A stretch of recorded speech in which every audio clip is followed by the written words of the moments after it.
সবাইকে good morning. কেমন আছেন সবাই? কয়েকদিন যা ঠান্ডা পড়েছিল, আজকের একটু ঠান্ডাটা কমেছে।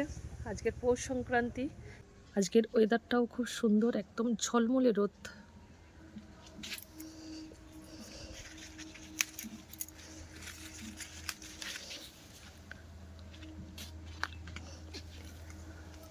ঠান্ডাটা বেশ কমে গেছে, প্রচুর ঠান্ডা পড়েছিল এবছর। আমাদের ঠাকুর ঘর, এই ফটোগুলো সব ঠাকুর বাড়ি থেকে এনেছি, দেওঘর থেকে। এই বছর পুজোর সময় সব বাঁধিয়েছি।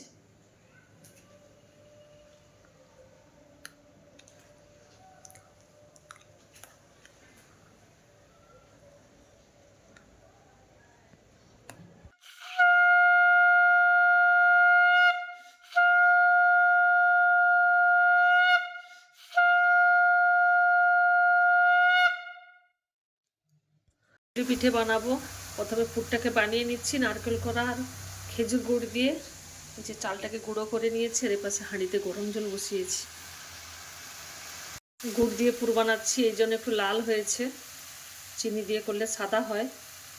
পাটির সাপটা বানাচ্ছি।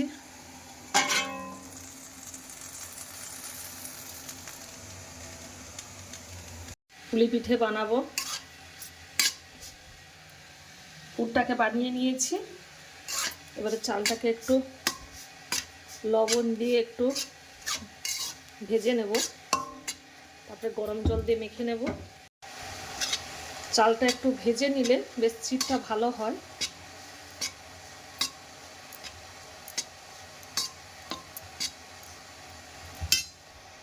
এই তো গরম জল দিয়ে মেখে একটা মন্ড বানিয়ে নিয়েছি। এই তো পিঠে বানাচ্ছি। আজকে পৌষ সংক্রান্তি, আজকে প্রত্যেকের বাড়িতে বাড়িতে আজকের পিঠা হয়। সবাইকে শুভ পৌষ সংক্রান্তি। এই যে পুলি পিঠে বানাচ্ছি।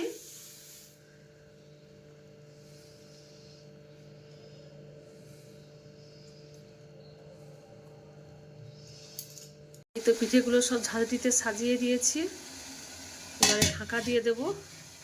প্রায় আধ ঘন্টা ভেপারে হবে। আজ প্রায় সবার বাড়িতেই পিঠে হচ্ছে। সবাই খান, সবাই সাবধানে থাকবেন। সবাইকে টাটা, গুড নাইট।